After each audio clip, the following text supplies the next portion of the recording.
Hello everybody and welcome to Whiz, your family-friendly podcast where we discuss D&D Onslaught, Dice Masters, HeroClix, and the other entertaining games made by Wizkids. I'm WizDad. I'm like that Christmas tree you have to cut down at a farm. I may not be perfect, and I'm not exactly the right height that you wanted, but man am I affordable and I smell nice. I will be your guide for navigating the competitive and casual scenes of the Wizkids Triforce of gaming. It's Mashup Monday. Today, we are going to start kind of our end of the year, look at how things have gone for Dice Masters, Onslaught, HeroClix, and kind of Wizkids in general. Today we're going to focus on Dice Masters and kind of other Wizkids products. But of course, before that, as you all know, let's get into the Wizkids Progress Report. Kowalski, Progress Report. Before we really get started with the Progress Report, I do want to apologize again. I know it may seem that I am not producing as many episodes. It's been rough for me in the holidays, having so many things to do, like getting Christmas decorations up, spending a lot of time with my kids during the holidays. It's been harder for me to produce episodes, especially with it being kind of the slow season, the off season. There's just not as much content to cover at this point. But that doesn't mean there isn't things to cover. So let's go ahead and kick things off with probably one of the biggest things that happened since last week, and that's we did get an errata for HeroClix for Wheels of Vengeance. It finally happened randomly on December 5th. I don't know what it was about December 5th that made them decide, oh yeah, now we'll finally update things. But December 5th, we did get updates to the DC starter set and the Wheels of Vengeance erratas and clarifications. I'll run through them real quick. There's a clarification for the zombie. Clicks 4 and 8 of the dial should show KO symbols, and click 5 and 9 should each have a green starting line. That's just a little clarification. Frenchie, they added the word another in between choose and friendly. So instead, it used to say, at the beginning of the game, you may choose friendly character with the vehicle keyword. Well, obviously, they mean you may choose another friendly character with the vehicle keyword. Werewolf by Night, they added character and the letter S. So after resolutions, you may move a friendly character with the monster keyword. And then also, he may instead move any number of friendly characters. So literally just kind of fixing some text issues. The motorcycle, this is a big one. I mentioned this before. The motorcycle, there was a clarification. The equipment's card should show combat reflexes as the defensive power instead of defend. That's a bummer. I kind of prefer defend, but that's fine. So we do know officially it is combat reflexes. They made a slight errata for Capwolf that's literally just adding a backslash, I guess, or a front slash in between energy shield and deflection. Like I said, some of these erratas and clarifications are kind of just copy editing, which makes me wonder why this wasn't really done ahead of time.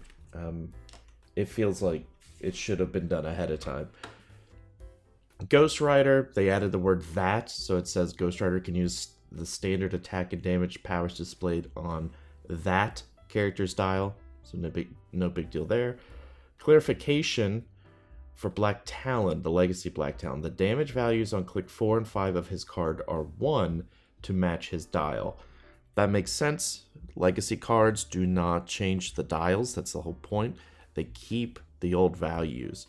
Really, all they are doing is they add new traits, stuff like that, but basically that means your figure and the dial are the same. So this is kind of getting the card in line. I don't think really many people noticed that. I don't think I noticed that. Because no one's really concerned about him doing damage on click 4 and 5. There was a clarification for the Man-Thing and Howard the Duck. Basically, the pilot trait is a trait and not a speed special power. And then the one that actually makes a difference, and it's what everyone was hoping for, and that is they did fix Daredevil, the Legacy Daredevil.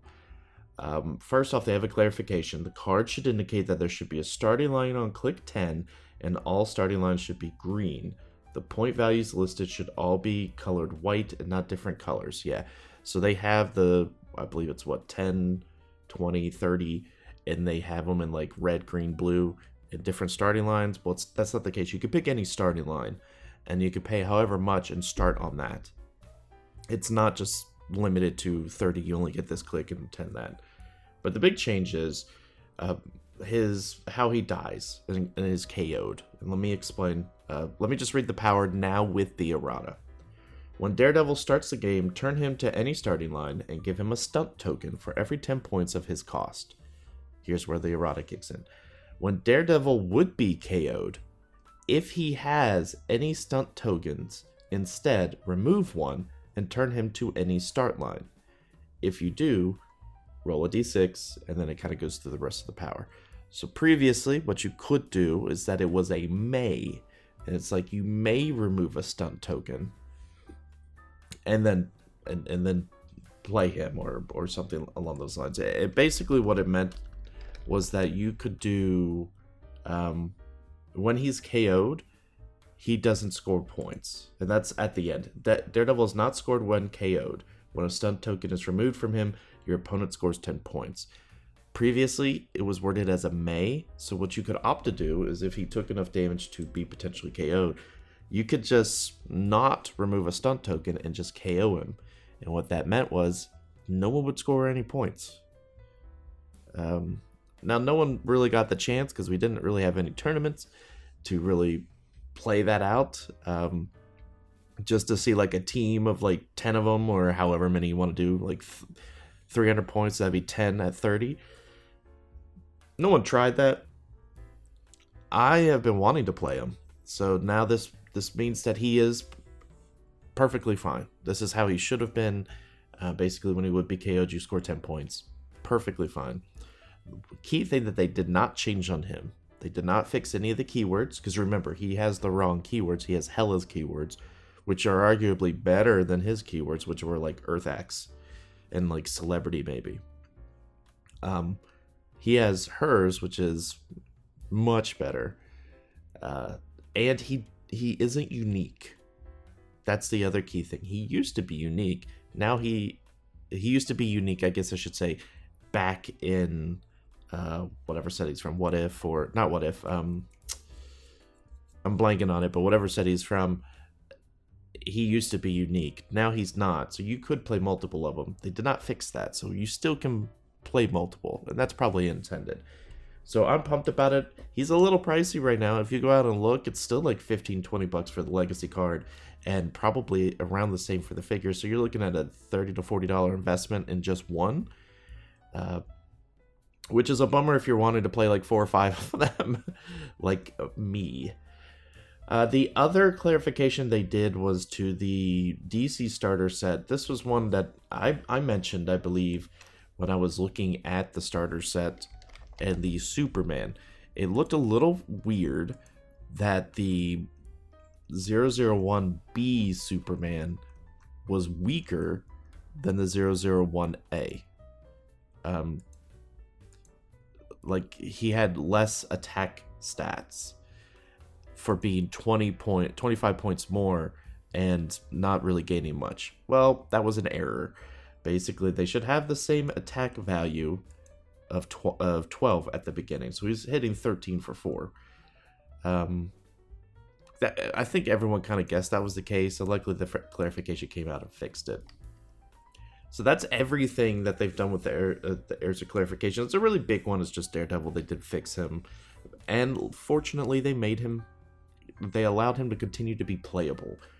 The biggest concern about when you get something that's like clearly a little too strong, like maybe they didn't plan it as well as they should, is them overcorrecting it and making it where he's not playable. Daredevil is still absolutely playable. I still have my old Daredevil. I see him sitting over there on my HeroClix shelf. I don't have the legacy card. I need to pick up one, and I might pick up 1 or 2 more of him because he is still really good at 30 points, or even at 10 points he's still really good. Outside of that, for monthly releases, we still don't have any of the 2024 Onslaught releases listed in the solicit, so we don't have the second Cell Swords set. There's been rumors of, them readjusting the starter set. That still hasn't come to fruition out here yet either. I'm hoping that's just kind of a minor inconvenience and that they're going to be putting it out there soon, because it's supposed to release in January and we're already almost midway through December. I know personally, our store, we did get the storyline OP kit for HeroClix. The what are they called? I am blanking on the name. Everyone's gonna say it together. Royal Flush Gang. Thank you guys. Thank you, listener, for telling me that. We have gotten both of that and the Spider-Verse Organized Play Kit. I know there's some confusion about the Organized Play Kit, so I might go through it a little bit on Friday. But then again, I'm kind of doing my end of the year review of how the games are, so we'll have to see how that goes. As far as January goes, don't forget that there's still a lot of stuff coming out. We have a lot of D&D things coming out, as far as like a whole new 8-count booster. Phandelver and Below the Shattered Obelisk is coming out. And I believe I saw something with Phandelver, or no, it's with Pathfinder. The Pathfinder boxes, I believe I saw an email from Wizkids that said that they are improving the, what's the term? The chances of pulling something better? The odds? I don't know. They're increasing the pulls, I guess. I don't know. But I saw an email and I thought that's odd for them to actually come out and say that. But hey, they did. They are also coming out with a couple battle mats, like a Sky battle mat and a Bluffs battle mat. Hey, I love battle mats, so give me more of them. And then a couple trophy plaques of a green dragon and a white dragon. Really, the only HeroClix related things we're getting is the Colossal Kong, which is even more important because of the... maybe that's why they're coming out with Colossal Kong, is because of the recent Godzilla movie. I'm guessing that's probably why they wanted it in December. Making more sense now. And then Sherlock Holmes, both of those are set for January. And then we also have the OP kits. Don't forget, they're still pumping out these monthly OP kits. Cry for Blood monthly OP kit is a DC1. So that looks to be basically it for releases and errors and clarifications. I'm not really seeing any updates for... let's see. There's been no Dice Master rulings since November, so I think we're good there. So let's go ahead and, speaking of Dice Masters, let's go ahead and hop into... Oh, no, wait, let's not hop into it. Hold on. I totally forgot. I was going to mention this last Wednesday. Congratulations to Patrick Strange, who won the Onslaught tournament at PAX Unplugged. Big congratulations to him. You can see that on the Discord if you want more information. Okay, now we could go to Fishing with WizDad, where we will talk about kind of a 2023 overview of Wizkids, Dice Masters, and board games. That's what we'll look at. Get your gear, little man. We're going fishing. And I mean now. So for these 2023 reviews, I really wanted them to be a little bit off the cuff. I don't script these episodes, obviously, except for the intro, but I generally have kind of a idea, like an outline of what I want to talk about. And for the 2023, I wanted to really just kind of do it off of the top of my head a little bit, just so I can kind of give a more raw and general feeling of how I feel like it went for their respective games. We're going to start first, though, with Dice Masters. Evidence of how Dice Masters is going is you could just look strictly at how my episodes of Gee Whiz has been going for the podcast since I started this back in August. I went into all of this gung-ho with Dice Masters, ready to talk more and more, bringing the game to light, and unfortunately there's been less and less to talk about, and because I don't play the game regularly, it's also hard for me to come up with new and exciting things to talk about it, and thus I've created more Mashup Monday, also in tandem because I realized I haven't really been talking about like board games at all, and that was also part of my intent, was to talk about board games. So, but I will say this: the way things started with Dice Masters on the year, you were coming into 2023, kind of how we're leaving 2023. The Secret Wars set had originally been announced in 2023. You got some previews for it.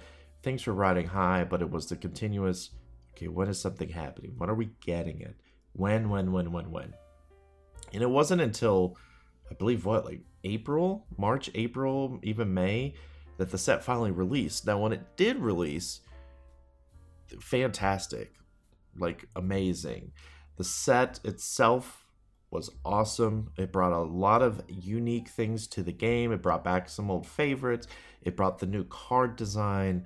It brought back, just in general, kind of some excitement, right? A new product for Dice Masters. They hadn't been one since, probably what, like 20, I don't remember actually, because hold on, let me look. I don't remember when, like, Dark Phoenix and all of those released. I'd have to look into that, but either way, the set really, so you got, like, Kryptonite Crisis came out in June of 2022. So that was then, and Dark Phoenix came out in probably earlier, March of 2022. So 2022, you had two sets back to back, Dark Phoenix and Kryptonite Crisis, and then Infinity Gauntlet was 2020. So you basically had a year off because of COVID, obviously. So you had July 2020, basically a whole almost 2 years until we got Dark Phoenix and Kryptonite Crisis back to back. And then that fall, winterish, November, is when Secret Wars was supposed to come out, and it didn't. And so it got pushed till 2023. I believe that's what it was. Oh, well, actually, this says it was supposed to be October 2022, but that got delayed. And so I'm looking at the Wizkids site, so that my dates may be wrong on some of these.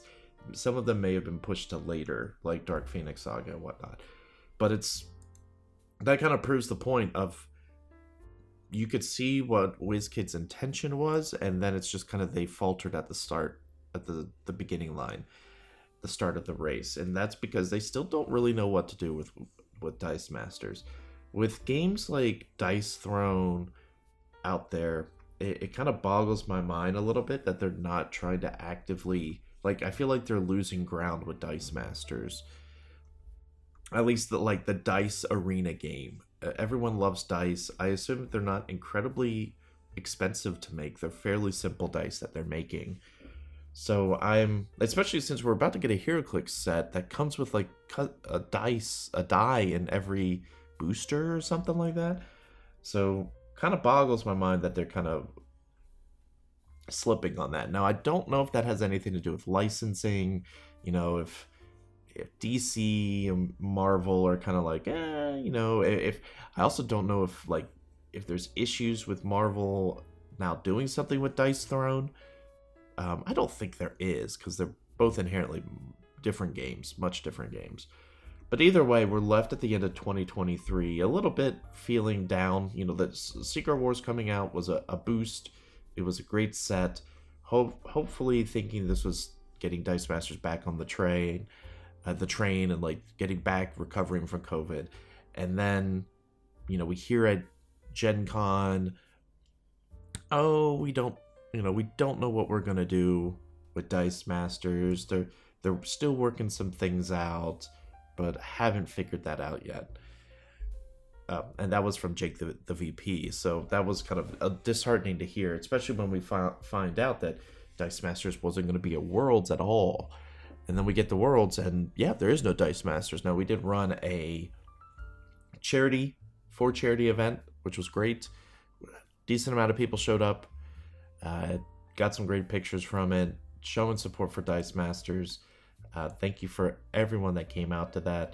I think it was a fantastic event. I hope it showed Wizkids that, especially with how they had Worlds set up, there was plenty of room for Dice Masters to be there, even if they're just kind of like just one constructed tournament. that will just show that you have some faith in the game, right? Or a rainbow draft or something. So leaving Worlds, kind of rising back up, hoping things would be better. And then, once again, kind of as expected, House of X was delayed. I was cautiously optimistic, but I'm kind of always cautiously optimistic, so we will have to see how that goes. It still does not have a release date. But here we are at the end of 2023. Still no sign of House of X. Probably not coming out this year. Probably being pushed to next year. Would make sense if they wanted to buy themselves another year, releasing it in like February or March, to then say, okay, we've got another set for Dice Masters. It gives us another year. Cool. What I wish they would do, which would make a ton of sense, is if they really wanted to keep the Dice Masters community going, but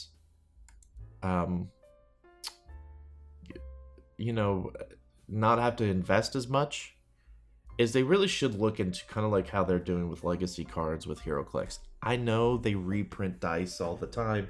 I get it. I know they have convention cards, which are just kind of effectively what I'm talking about, but they are and they aren't. They typically don't have any of the powers or anything written on them. They're just kind of nice looking cards you could replace other cards for, but they're cards. They're just cards. That's the point. So I think they should look into, at least to appease people and bring people buying it, seeing it at Gen Con or like con exclusives. Like, just come out with a few more cards. Release more of the Hellfire Gala. Do some legacy cards from some old dice from older sets and make them back into modern. And say, okay, here's the dice we're bringing back. Here's a cool card that's going to be a prize that you can get with a purchase from Wizkids store if you want, if you can't play for it, or you could buy this little kit. But either way, this game can function on just having cards and using old dice, because goodness knows, even I have old dice that I would like to use again. Because remember, unlike HeroClix, these dice only use, like, they don't have any identification on them outside of the symbol, like the picture of the person, whatever symbol they gave them, and then their stats. There's no like, oh, this comes from Kryptonite Crisis. 001 Kryptonite Crisis, right? That's not on the die. That's on the card. So that means any die you have in the past could be used for one in the future, as long as they use the same stats. Hey, what do you know? That sounds like a legacy card.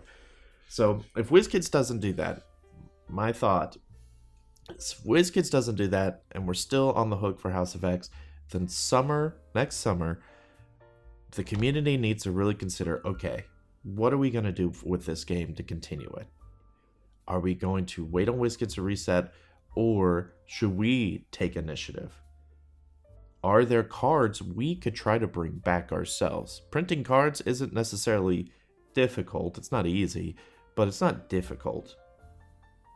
So we could, as a community, look into deciding, hey, what are some fun cards that we used to play with back in Superman, Wonder Woman, or maybe some of the D&D cards, dice, I should say, or even back Age of Ultron, Avenger, AVX at the very beginning. What are some of those cards, those dice that we could bring back, create a card for it, and maybe, update some language if it needs to be updated to the current rule set, and bring it into Modern. And we just create our own Modern of Dice Masters and keep the game going. And these can be given out for free. We can put them in a kit to whoever wants them and not really charge, try not to make money from it, because that's where you kind of get into IP issues. But have it to where it's like, no, we're investing in this community. We want to get some prizing out there that people are interested in, as opposed to the same Con LE cards that we've had for years, and reinvigorate the game. I think that's something the community could do. I think custom cards aren't, like I said, that difficult to make. They're not easy, but if it's something that the community could agree upon and say, hey, let's bring back, the Dark Magician from Yu-Gi-Oh! I don't know. Like, let's bring them back. Okay, well, let's print a new card so that way it falls in line with modern, and let's just have our own kind of like modern legacy cards, because that's what WizKids should be doing anyway. If I was in WizKids' shoes and I'm sitting there thinking, okay, I don't want Dice Masters to die because we've got this unique IP, we've got this unique game that is strong when we play it right. We've just kind of fumbled a little bit with how we're doing it. We went to the whole campaign box. Some people didn't like that. We went back to draft packs. So we're trying to find what we want to do going forward. I would be trying to maintain what fan base I have, especially since they're so devoted and they're such nice people. And they're out there on the Discord and they're still playing today. Like I mentioned, we have a tournament, I believe, in January. Like, throw them a bone, right? The cost would be minimal. Profits could still be made from it. And it would still keep the community involved, so that way when the set releases, bam, you still have all your content creators there, ready to produce content for you, ready to get the word out there, ready to get Dice Masters going again when the new product has been decided upon.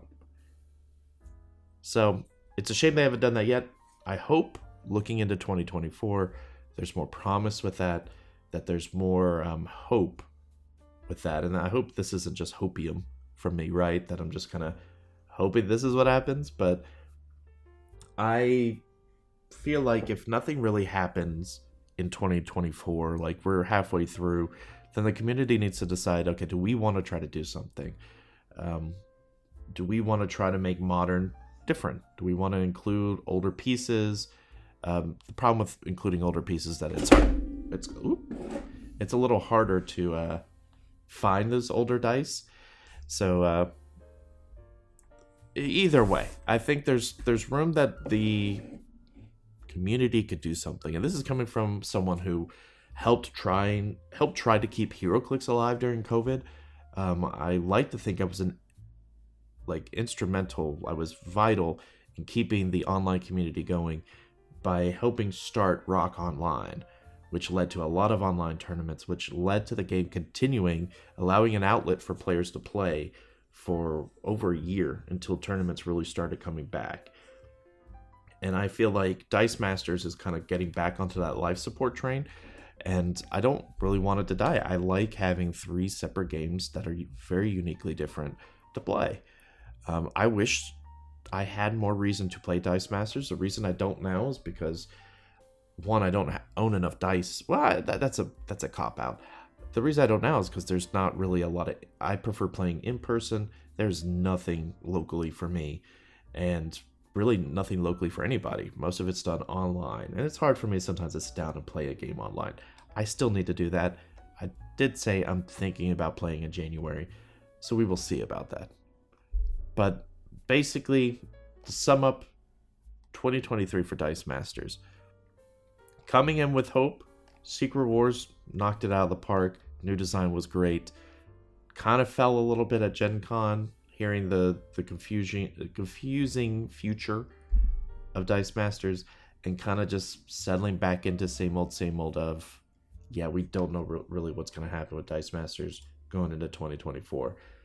Is the game dead? Is the game not dead? Remains to be seen. I hope it's not dead, because I think it's a very cool product. It's a lot of fun rolling all those dice. So the other thing I wanted to talk about, 2023 review, because I know with my Onslaught and HeroClix, those are going to take multiple episodes, because there's a lot of things to cover with HeroClix specifically, and even Onslaught. This was the year of Onslaught, and I think it did remarkably well. But the other thing I wanted to talk about was the board games. I don't talk about it enough, the board games that are released and published by Wizkids. They have some great games out there. I have definitely not played all of them. I hope to, at some point, get a decent amount of these.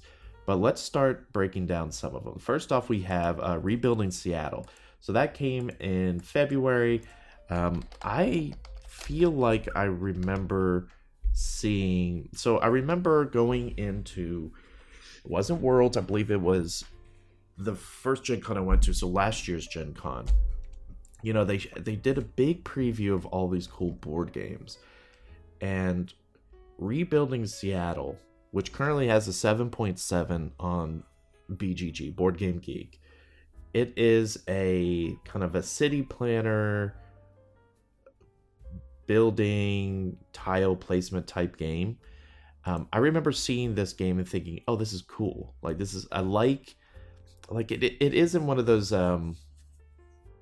what's the term I'm looking for? It's not like a European style game, but it is a, you know, it's not Marvel DC. It's not superhero based. It's purely just a tile building, city building game." And I like those. I like games with strategy. As opposed to like, I mean, most games have strategy, but I like games that require some thought and how you're going to build it. So to have a 7.7 on BGG isn't easy. That would be kind of where you would want it, right? Like, ideally, you would want your board game to have a 7 and above on BGG. It has a decent amount of reviews out there. Let's see, it has 297 reviews, 72 comments. The weight is 2.42, so it's kind of in the middle. It's not too complex. It's about an hour long, 1 to 5 players. So having a 7.7 is a great way to start. It's definitely a game I'm interested in, and it's going for about $40 right now. I might put that on my list of things to pick up. That was one I remember seeing in that Gen Con, a slideshow that I was interested in. The next game we will look at came out in February 15th, and that's Detective Rummy. This one did not do nearly as well. It's 5.1 out of 31. It is a Rummy style card game that has a storytelling element to it. Players take the roles of detectives vying to solve the case and gain fame. So there's a campaign mode and a case mode. That's kind of neat. But it's kind of building off of Rummy. I can see why it would be kind of not necessarily not well received, but it's 5.1 means I'm probably passing on it. So 7.7 and 5.1, I am not going to be keeping up with these numbers. Now, while they did stop doing Star Trek like Attack Wing type games, they are still producing Star Trek games. They do have Star Trek Alliance. And the first one they came out with was, well, not the first one. The first one of the year was the Dominion War Campaign Part 2. This one doesn't really have a rating, because it's Star Trek. But wow, the ratings I'm seeing, because I think BGG has to have a certain amount of ratings before they produce one. Right now, the average rating out of 22 ratings is 9.2. Which is pretty remarkable. Like, that's really good. This is the Dominion War Campaign Part 2. There is a Part 3 that released in July.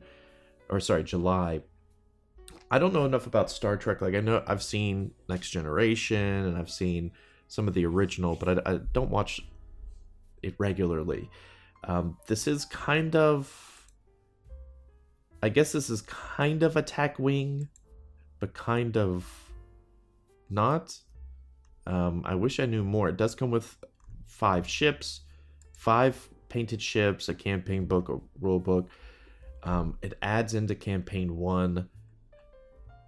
It's interesting. I've seen 1 or 2 people talking about I should look into the Star Trek games. So let me actually get a pen and paper and let me write down some of these games, because I do need to actually sit down and review some of these. I'm behind, obviously, because goodness knows I don't have enough budget to be able to afford Onslaught, HeroClix, and a bunch of board games. But so far, looking at the ones I'm thinking about picking up, Rebuilding Seattle is on there. I'm passing on the Rummy game, but Star Trek Alliance does seem interesting enough. Right now for Part 2, it doesn't say how much it's going out there, so I would have to look that up. Let me look up Part 3 real quick. and see how that's doing. Like I said, that one came out in June. They came out with the part 3. The part 3 only has 13 reviews, and it's an 8.6. Yeah, and someone commented out here in July, okay, 3's enough. Time to move on to some other galactic campaign. That's funny. This one adds the Romulans. The second one added the Klingons. So I don't know if you need all 3. I assume. I don't know. I don't know enough about the game. I kind of wish this one's only like, if it's like $40, so $40 each. That's interesting. Man, I wish I had more to say about Star Trek, but I don't. But it is one that I'm interested in at least trying and kind of giving a better review for. So stay tuned for that. I was never really big into Star Trek Alliance, Star Trek Attack Wing, but Alliance, I believe, kind of carries on the Attack Wing spirit in the form of more campaigns to play through, which I think is a unique way of continuing the IP and continuing the content without having to go back into Attack Wing. Because Star Trek is one of those, compared to Star Wars, Star Trek is one of those that doesn't really have a big board game presence. And I think that this really does help. I think having the campaign type things is a unique way of doing it. Next up is backtracking for more board games is Marvel Age of Heroes. This one, is this the one that I was really pumped for? And once again, I wasn't able to get. This one has a 6.9. Assemble your X-Men team and defeat the competition. This one is worker placement, hand management mechanism.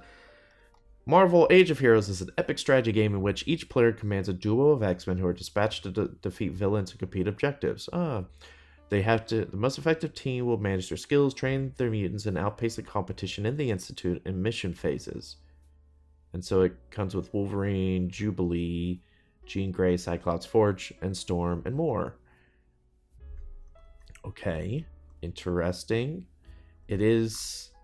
This might have been the one I looked at and I thought was kind of cool looking. Oh, and they used some of the artwork from HeroClix, like House of X, on like acrylic things. I do like board games that have, this is going to sound weird, a lot of pieces. I do like board games where you set everything out and it's clearly a much to do. Very much like a European style game where you can see... Like, you set everything out, there's a big board, you put out different cards and whatnot. Age of Heroes right now, how much is it? It's about 50. There's one listing on eBay for 70, but one has it for 45, so about a $50 range. It is one that I'm interested in. I do like Marvel. I do love X-Men, believe it or not. Right now on the Wizkids site... It is going... The MSRP is $75. That's a little pricey for me. Let's see what it is on Amazon. 42. It's $42 on Amazon. That is not bad. So I'll add that to the list. I feel like this was the one I was interested in the most in that big presentation. Once again, at Gen Con 2022, they did a big presentation, unlike this Gen Con, where they talked about so many board games, and I was pumped for so many of them because they had just talked about HeroClix, and then it's like, here's this board game, here's this board game. So that's neat. That's one I might actually review. I say that, but we will have to see. Now the next one is D&D related. Heroes of Waterdeep Dungeon Scrawlers. What are Dungeon Scrawlers? This got a 6.188. Each player takes their own copy of the same dry erase dungeon map and dry erase marker, starting with the marker on their start space. When the game begins, they speed through the maze using a single unbroken line. Along the way, they have to face challenges that earn them points. Feel it? So it's like a quick way of playing D&D. Oh, wow, this looks a little convoluted, but simple. Okay. Well, I say that. Interesting. I'm a big, as you can tell by doing a podcast about all this, I am a big nerd.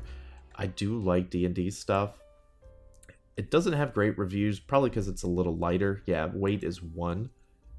It's only got 1 vote, but weight of 1, it's supposed to be a quick game. Like only like a 20-minute game, 15-20 minutes.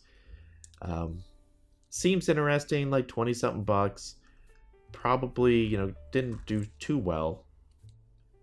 But it's interesting. I do like some of these lighter D&D games. But this one probably was a little bit of a miss. Or it hit the crowd, if you want to get one of these and play a quick game before getting into a D&D, a D&D session, that could be fun as well. Okay, so this one I have never heard of. This next one is called Your Best Life. This one came out in May of this year. This one has a 7.8.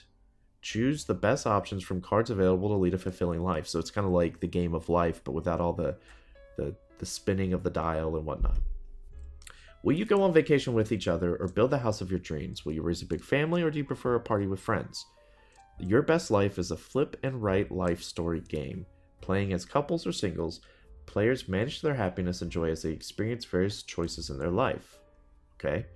Balance health, knowledge, social skills, finances, time, and even a little bit of luck to come out on top. After 10 rounds, all players score their character and family sheets.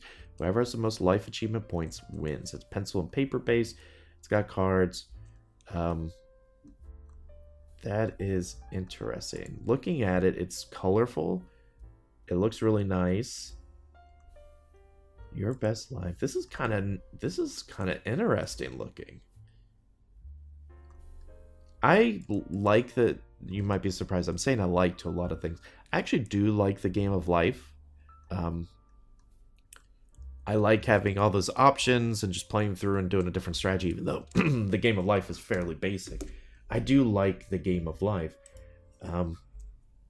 This one is quite interesting. How much is it? Oh, it's only about $25. I think I might write this one down. This looks like a fun, it's a card game where you there are some dice involved. I like a different version, even if it's like a more adult version of the game of life. And that's kind of what this looks like. Like some of the cards say, Lovebirds. Finish all the romance sections. For each uncompleted section, lose 10 points. At the end of the game, you may not select the social personal goal card. Okay. Interesting. So the next game is... Oh, this is the one I wanted to talk about. Damage Control. So this one I definitely remember seeing at Gen Con. This one was based off of the concept of, well, with everything that happens in Marvel movies, some people have to clean it up. And so that's what the game is you have a cleanup crew and you're trying to gain all these objects, artifacts, technologies, and basically you're building a deck to collect all these cards, and some heroes come in to help too. This one got a 6.0, which is okay. Slightly better than middle, I guess. Let me see some of the reviews and what they're saying about it.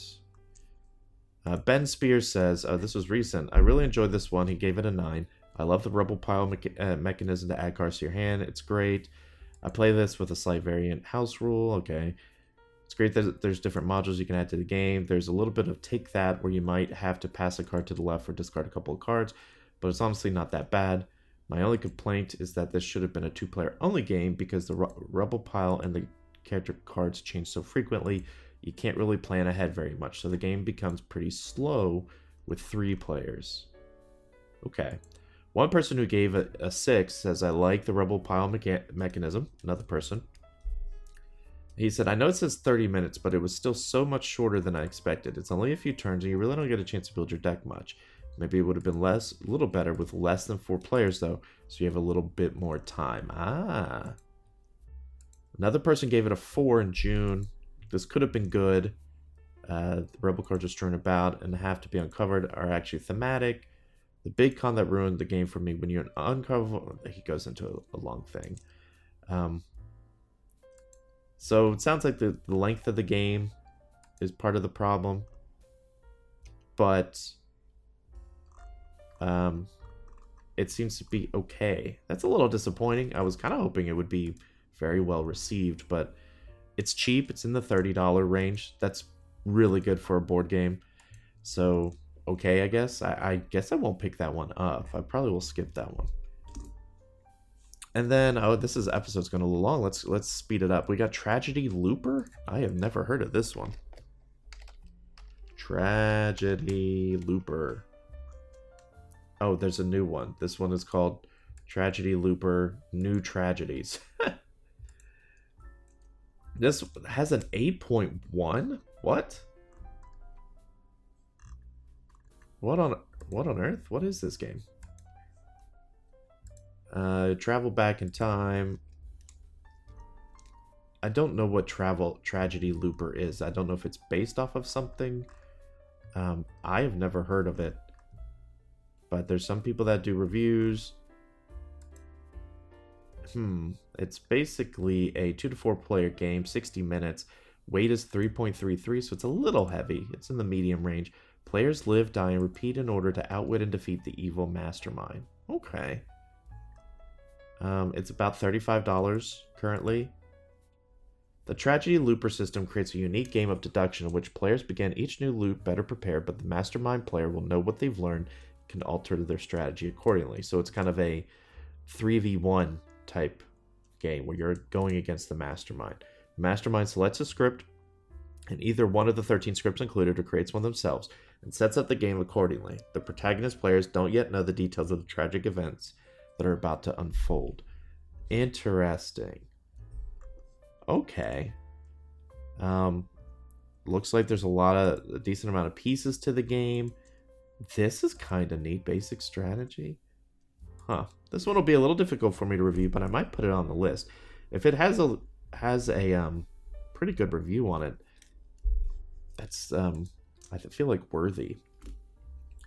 Next we've got July. We've got the Trials of Tempest. I have seen this one. I looked at it a little bit at Gen Con. It's got 7.7. As much as I would like to try this one out, this one's pretty pricey. So unless it gets down at a reasonable price, which I guess it kind of is, it's on Amazon for $76 right now, which isn't bad. I've heard good things about it. It's kind of your standard Dungeons and Dragons cooperative game that's just like in a big box. You buy it and you play with your friends. I've heard really good things about it. It has a bunch of minis in it, tons of tokens. It's really in-depth, 9 map tokens. It's one I am going to put on the list because I have heard really, really good things about it. So stay tuned for that one for sure. Now we have Blob Party. Blob Party. I feel like, hold on. I know I laughed at Blob Party, but is this the one I thought about getting? Yes, 7. It's a cooperative party game where you start as individuals and try to become one big blob by giving the same answers. It's kind of like a party game, effectively. It's very light. Probably it's 4 to 8 players. Probably not in my wheelhouse to try out, but definitely interesting looking. We've got a couple more. We've got Silicon Vania, which, once again, if you didn't know this, Wizkids is really, they don't just make D&D minis, they don't just make all this, they're big on publishing board games, and they have published some pretty good ones. This one's a 7.3. Impress the Vampire Council of Elders to advance your plans for a new tech hub. So it's like, oh, Silicon Valley, but it's with Transylvania. I get it now. This one's in the $30 range. It's like a tile placement, auction bidding. Interesting. 7.3. That's a maybe. I'll maybe look at this one a little bit more. Interesting concept, though. And I apologize for skipping through some of these, but this is going on a pretty lengthy episode for what I originally intended. Up next is Princes of Florence. I feel like I have heard this one. Wait, is it Princes? Princes of Florence, yes.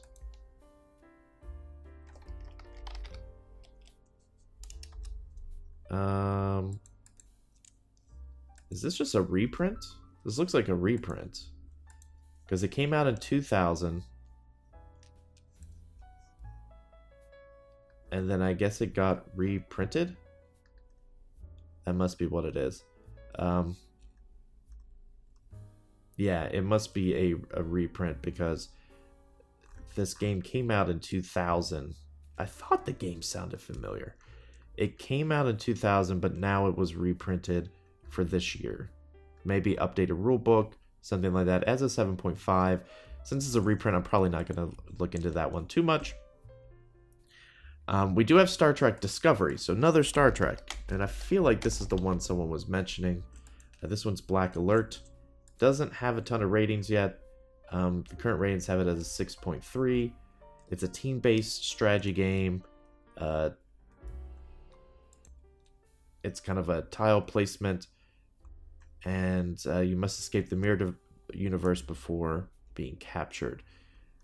6.3, like I'm thinking going forward, like 7.5 or higher is really what I'm going to start looking at until I get to the point where I can start reviewing games as they come out. This one I might look into. The problem with 2 to 4 player games is if I have to play some games with my kids if I don't find a group to play with to test this out. This one is definitely one that I might look into, but we will definitely have to see. And then the final 2 that we have here is Unboxed and Jockmock. We'll start with Unboxed. This one has a 6.8. I did look into this one. This one's where you're an archaeology interns, and you're like going to a dig site. There's 10 of them. You have to gives you specific components and a few questions help you guide your research. It is it's like a puzzle. It's a cooperative puzzle. Think of it that way. It is, I can't remember if it's one that, like one that you kind of one and done. I feel like it's a one and done. Whereas like you play through all the scenarios and you're kind of like, oh, I'm done with the game, so let me give it to someone else. Which is probably fine, right? As long as the cost is fairly low. The cost for it is, oh yeah, like $20. That's perfectly fine. That's $20 for a fun night where you're kind of trying to solve puzzles. Is a great time. It doesn't have the 7 that I would want to review it, but it's pretty close, so I might put that on the list just to see how it is, because the price is cheap. And then the last one I wanted to mention before I wrap up the 2023 is they did come out with the Jockmock, the Winter Market. This one got a 7.5. This one is probably going on my list because it did sound very, very interesting. It's probably in the $30 to $40 range, and basically it's the tranquil city of Jockmock has hosted a world-famous market and folk festival every February for 400 years. Basically, you gather your family members for a lovely trip around the merchant stalls of the folk festival. Will you focus on gathering souvenirs and trinkets, or will you enjoy the sights and sounds of winter in northern Sweden? So it's economic, it's travel, it's set collection, tile placement. Basically, you're going around trying to collect different souvenirs and stuff, and you score points. It's I like those type of games. The aesthetic of it is very interesting. Yeah, Jockmock's probably definitely going on the list. I remember wanting to look at this one ahead of time, and it definitely, aesthetically it looks fun, and it's one I think I could get some of my friends to play with me with. So that is all the board games that came out in 2023. Looking at the general list of them and kind of their scores on BGG, which I know BGG isn't the be all end all, but it does help determine what is good and what hasn't been good, or well received, I should say. I would say Wizkids had a pretty solid 2023. Like rebuilding Seattle, the Star Trek Alliance Dominion campaigns were pretty well received. Age of Heroes was pretty good. Your Best Life was good. I know Trials of Tempest was fine. And then you had Jockmock at the end. Pretty solid year for WizKids in the board game market. As far as 2024 goes, actually, that's a good question. Do they have anything out here? They have one game listed for August, Trail Story America, but that is just one game. I'm assuming there's going to be a lot more.